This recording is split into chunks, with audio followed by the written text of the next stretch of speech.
Welcome to Direction Northeast. Hello, I'm Kit Alexander. This program is a presentation of the Communications Department of Northeast State Community College. This episode of Direction Northeast discusses women in technical industries and a move to educate and motivate more young women to prepare for leadership careers in emerging technologies. We will meet our guest and start our discussion following these messages. Opportunity is waiting just around the corner. If you look close enough and stay focused, you can see the transformation. It's groundbreaking, and it's just the beginning. It's your future, and it begins at Northeast State. Wherever you're going, Northeast State Community College, we're here to get you there. As industry prepares to move into the future, there's an increasing demand for well-trained workers. Women in our culture have traditionally chosen occupations that are not technical in nature. Today, women are more interested in becoming skilled workers in technological careers. Recently, Northeast State hosted the Girls Rule Technology Camp, which focused on women in technology, inspiring participants to consider technological careers. With us today are Dr. Donna Farrell, Assistant Professor of Computer Science here at Northeast State, and Emily Cole, a recent Northeast State graduate in Computer Science. Welcome to Direction Northeast. Thanks for having us, Kit. Donna, tell me about the Department of Computer Science here at Northeast State. So in our department, we have several curriculums that are available. We have cyber defense, networking, which happens to be one of my favorite. We also have coding or programming, and we have systems administration as well, which is what Emily just graduated out of in May. So proud of her. Emily, tell us about your major here at Northeast State. Can you explain the process and just, the experience in general? So a lot of our classes in this is really awesome because you get to start with networking as basically I feel like that's everyone's first core class, and then you build on that. So not only do you get to program a little bit and dip your toes into that, but then you also get more into your specific core classes for the system administration. So at first it's really nerve-wracking because you learn so much at once, but then you'll hit that next semester and be like, oh, wait, I now understand that concept from there. So it's really a building process. And by the end of it, you're like, I did this. This is awesome. Emily, did you have a favorite part of that? Just the program in general? Probably Capstone. Capstone was actually held by Miss Farrell here, and it takes everything that you've learned in the program, and then you have a great program of doing real life work. Like this past year, we got to work with the city of Kingsport, so it shows you what you've learned and puts it to a practical, positive use.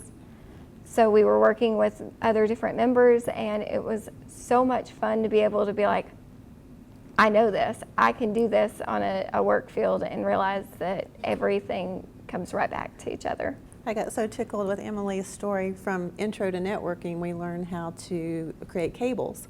And she said, I'm never going to have to use this. Isn't that what you want to tell them the story? Oh yeah, so my husband, I bring home and I totally snuck them out of the... She borrowed. I borrowed. The tools. I borrowed them. So I brought them home to my husband because I was so excited. He's also a computer programmer. And I was like, look what I made today in class. And he went, oh honey, you're never going to use this in real life. But that's cute. And so first day on the job, I get pulled off to the new call center that they have with the EMS and all that. So we show up and I get handed these cables and they're like, hey, you need to put these together. Here's the connectors. Cannot express to you how much fun it was walking in at the house and being like, babe, guess what I did? I did it in real life. Just to prove them wrong. It was really cute, and I won't ever let them live it down. It was a great story. Dr. Farrell, have you noticed any difference in the enrollment numbers for women in the IT classes? You know, this past semester, especially at end of December, we had graduates. We had 5 women graduate from our computer science group. And then I come into the spring semester and look at my CCNA2 class, which is a Cisco certification class. And I have 1 young lady sitting in that class, and I have 23 young men. And that's what I saw when I was in school nearly, don't tell anybody, 30 years ago. I would be the only female in that computer science class. And it shocks me that that's still what I see in classrooms today. Carnegie Mellon has a remarkable enrollment. They have 51% female enrollment in their computer science group. And it's primarily because they're changing the culture of what people see computer science to be. And that's something that we are trying to do and start here at Northeast State so that young women have the confidence when they come in. A lot of folks get a little concerned with math, because we do have a computer science math that we have to do along with some other math courses. But we try to build that confidence with all of our students, not just the women. But once they come in and see what the careers can be, that they're completely capable of doing it. Women seem to think about problems a little bit differently than men do. And so their problem solving and their troubleshooting approaches can be different. But when we put them together in groups, it's remarkable what the teams can come up with, and that's another thing that we try to encourage. Dr. Farrell, how has being a woman in computer science, the field, how's it changed over time? Wow, how's it changed? When I started my first job, I was the only female in the group. I worked in industry for 24 years before coming here, and some of my best jobs were creating mesh networks and pit mines out in Wyoming, or being underground, working in all areas of technology. And I was typically the only female at the table. But I'd like to see that change now. For example, at camp we had aviators who came in who were female pioneers in the aviation field. But as well, we had some FBI agents who came who were talking to us about things like cyber defense. We went over, bullying, social bullying, what you should be branding yourself as with social media. They also talked about technology specialist positions with the FBI, and we got to play with night goggles and trackers, and it was fantastic. Then they told us, in the FBI, 82% male. And so that's starting to change just a little bit as well, as women are seeing we have the opportunities to do these things that might have traditionally, especially in rural areas like we are, have encouraged women to do more stereotypical roles that we've done for years. Emily, what jobs do you intend to pursue now that you've graduated? I would really love to work for the city. And so that's what I'm going for, and that's what I'm attempting right now. My father actually works for MySQL and Oracle, and so we've been working while I was taking all these classes to get SQL certified, so I can add that into my folder of skills and all that. So hopefully that's my route, and if not, working with the city, hopefully getting on somewhere with MySQL. Emily, why would you want to work for the city? Is there, a particular reason, or, for the listening? Did you have fun at Capstone? I did have fun at Capstone, and I feel like, in one way you're working with the city, so you're giving back to your community in a way, and even though they're paying you. But my family always worked in and out of the city because my grandfather was a contractor, and so always knowing the in and outs of what's going on in town and getting excited about different projects that we can accomplish, it just makes me excited. It really makes what's great me with IT, and you found at Capstone, is every day is different. One day you might be troubleshooting a fiber optic connection. The next day you may be working on a voice over IP problem in an office. So every day was a little bit different, and that's what we find in computer science roles. It's never, a monotonous, every day is the same kind of day job. Emily, what made you want to go into this career field? Which you mentioned, I'm surrounded by IT. I'm surrounded by computer science. My husband's a programmer. My father has always been a programmer. My brothers are always really good at programming. And honestly, I totally blame this on MySpace and Zynga. Way back in the day, you used to have to make your own backgrounds. That's how I learned HTML.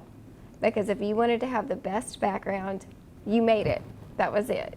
And so that's where it kind of started. And then Dad would bring home old computers from jobs and be like, here you go, see if you can't make it work. So we would like completely destroy these things and put them back together.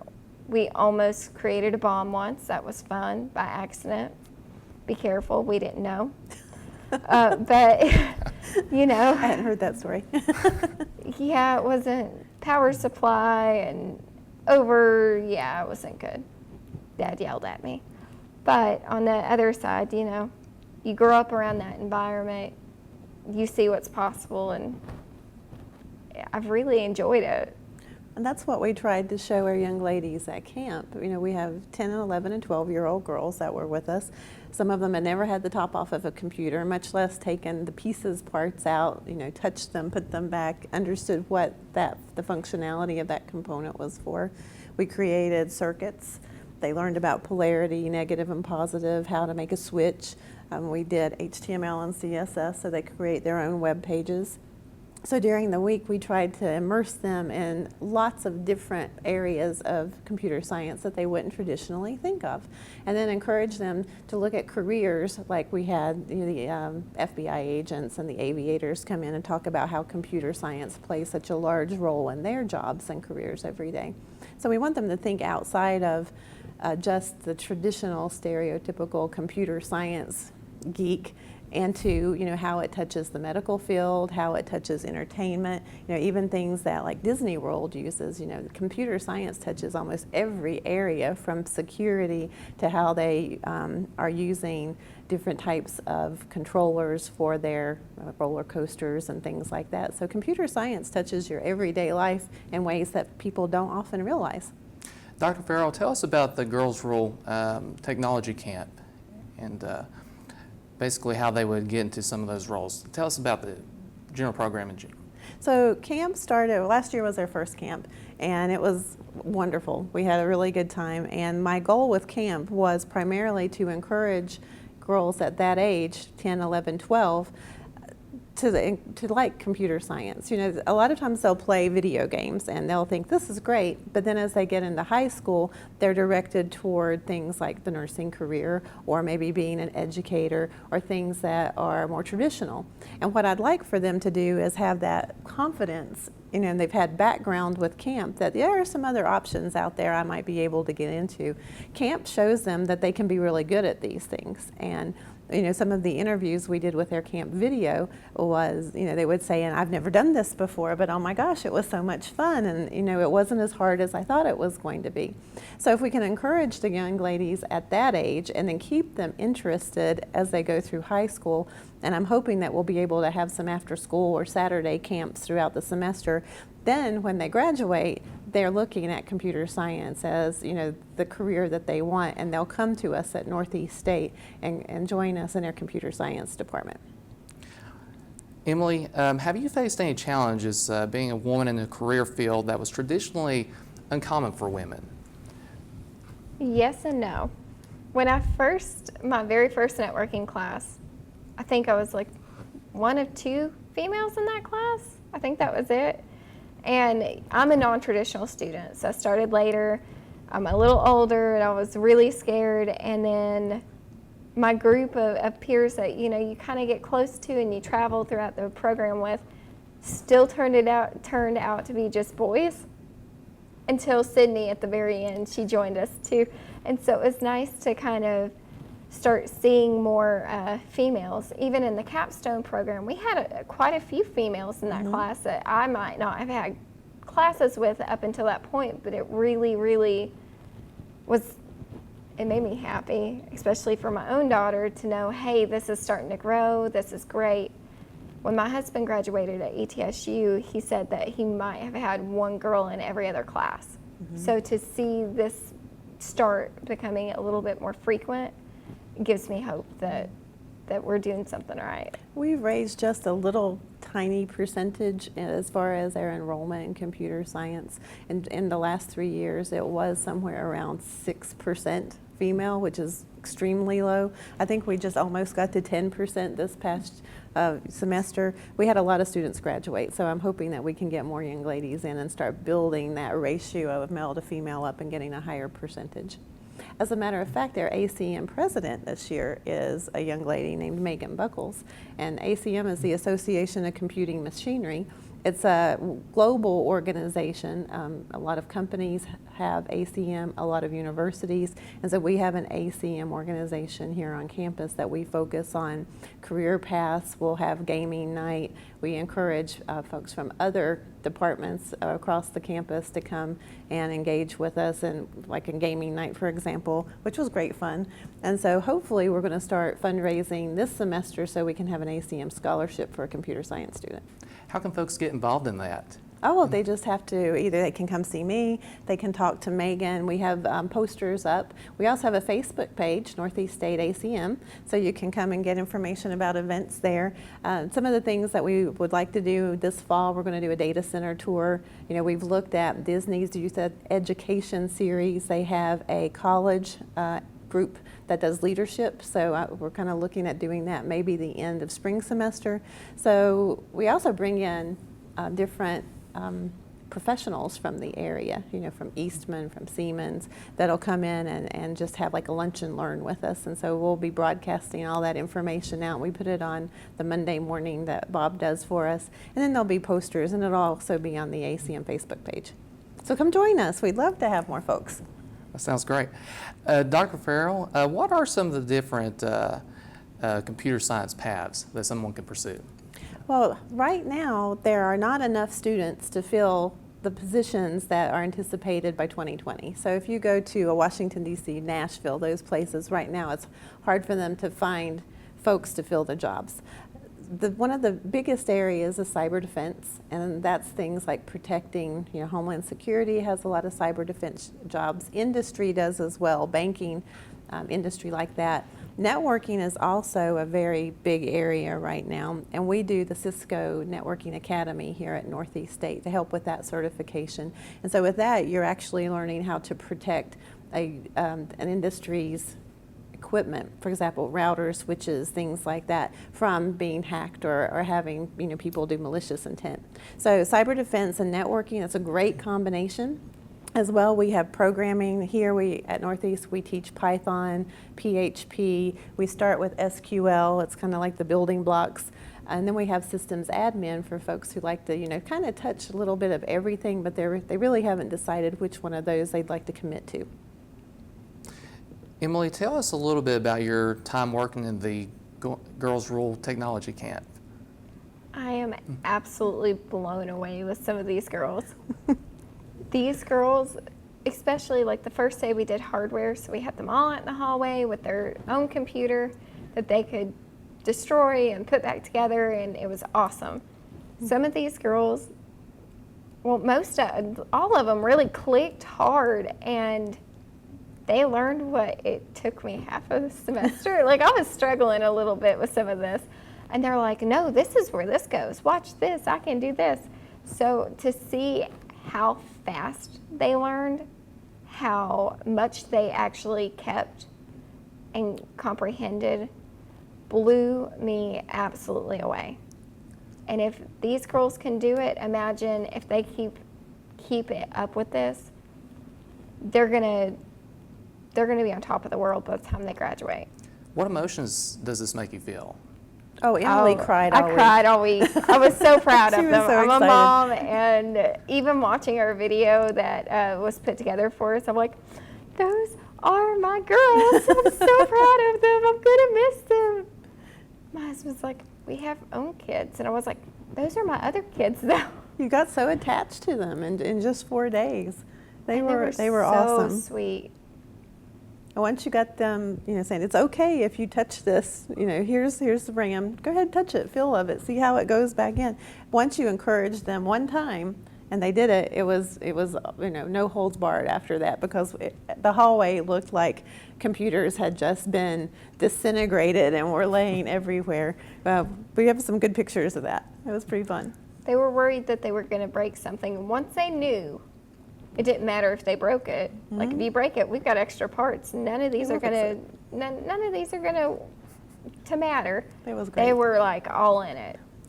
We were all in, and we were a good group last week. Lots of fun. How did that make you feel as a teacher? Which I think you expressed some of that. I get excited even when, in college level classes, when the capstone groups comes back and tells me their stories and things that they've learned, or I see, the one or two young ladies in my class that the light bulb finally comes on, which is, that really great moment. But to have these youngsters, explaining to me how circuitry works, or what polarity is, or those types of things, or how the electricity comes in through the power supply, how the motherboard's involved, they get it. That's what makes it really exciting, and it makes me really happy. Dr. Farrell, tell us how might one use that in like a future career? Because now I know from studying meteorology personally, and of course I study broadcasting here at Northeast State, we talk about that. We talk about dual polarity and positive and negative, but just some of the details, like how might they use that in a career? So let's say that they're a computer technician. Those are things they're going to have to know if they're going to be doing maintenance on a machine. So we taught our young ladies all about the anti-static wrist strap. They all had those on, and where you attach them to the computer, why you need to do that, of course. And if they're going to be in maintenance, that's really important. Things that they shouldn't take apart, like the power supply, and then things that it's okay for them to work on. And those are some of the things that they would use that for if they go into maintenance, especially. Also important in networking for you to have a little bit of background with electricity. We teach that in our computer science hardware and software classes, so that people do have an understanding of what the terms are, why it's dangerous, how to prevent any hazards, to keep safe. And that's all important as you work through computer science. Do you have anything to add on that, you think? Nope. No. Dr. Farrell, also, how do you think we could get women more involved in these different career paths? Women tend to be, most of us, more nurturing. Computer science has always seemed very cold to most women, and they didn't understand the concept of how they could, use that nurturing sense or that empathy to go along with computer science. So when you look at things like the medical fields, for example, there's a lot of technology and computer science related there. Or if you're looking at, coding, for example, we've all seen these machines or been in these big radiological machines. So we actually do programming, and that's what prevents, the machine comes down so far and stops and does what it needs to do and raises back up. That's all done through code. And so you can actually code the machines, and if you leave out something, we've had folks come from ETSU and talk to us about ethics. So for example, if you forget to put the stop at the bottom of that, it can be detrimental for the patient that's sitting on that machine. And so we talk about ethics in computer science, and as we start exploring, ways that we can help people and be more sympathetic, and how computer science can fit into that, then it seems that we have a culture that starts to change and women get more interested. Who do they need to contact to get involved, like with these programs in general? Feel free to contact me here at Northeast State. Also, our department chairman is David Blair. You can contact Mr. Blair, and then our department dean is Danny Lawson, and he's here on campus in F211. You can look us up in the directory, or we can provide you with email addresses as well. Emily, are there any additional programs, like when you got in your career field, are there any career programs here at Northeast that help you in particular to get into your chosen career path? Honestly, it's a little bit of everything. Networking was great when we got to work at Kingsport City. We really got to see how those basically connected together. It's hard to understand until you're face to face and you're like, oh wait, this goes to this building, and this is how it goes to that building, and then these go to another building. So to see how that works in real life was amazing. And in fact, I enjoyed it so much that I'm going to try to come back next spring and finish off my networking degree, because I'm like 3 credits away. Wonderful. And I feel really bad if I don't. because it's 3 credits. Oh, it was great. We have another student who graduated, Tony Feathers, and he was working on a fiber optic problem with a group at Kingsport City, and actually found the issue and said, well, you know, I think this is what might be the problem. Can we check this out? So sure enough, they checked it out, and that was the problem. And he came back and shared that with the class, and we were all just like his #1 fans, like, woohoo, way to go. So that was fantastic that he actually got to use what he had learned in his networking classes. I think problem solving is a huge portion of this. If you don't have solid problem solving skills, then you're gonna struggle a lot more. And I feel like, especially in the programs that they've created, we get that almost every assignment. All right, they're not gonna hand you the answers, they're gonna make you work for it, but at the end you're like, oh, okay, I get it. I understand this. And so it's a lot of failed code. Sometimes you're like, I want this work. Please tell me why I want this work. And then once you hit that point of, oh, I forgot a closing paragraph or, bracket. Makes sense now. Yeah, it makes sense.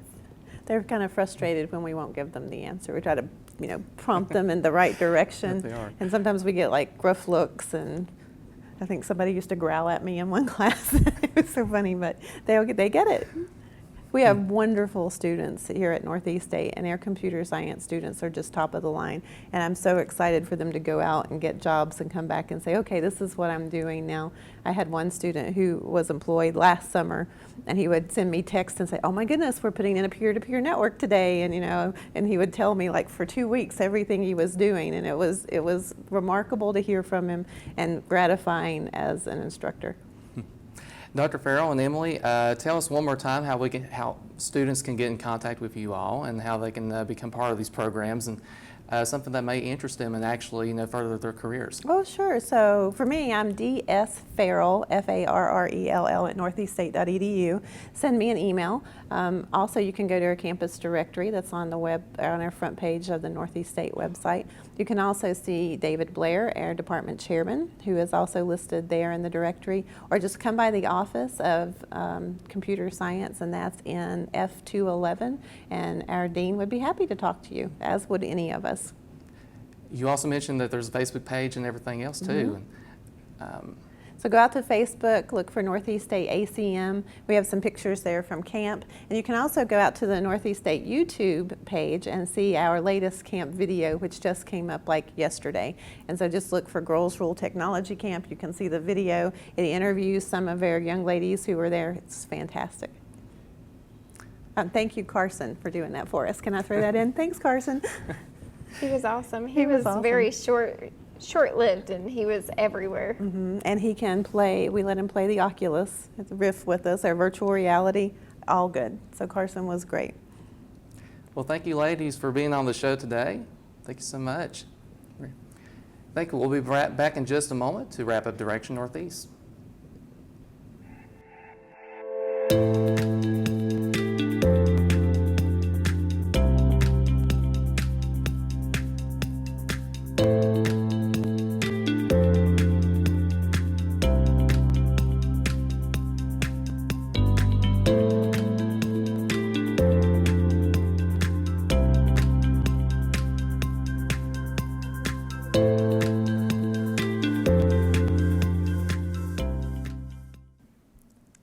That concludes the program for today. We have talked with our guests, Dr. Donna Farrell and recent graduate Emily Cole, about the changing roles of women in technological careers.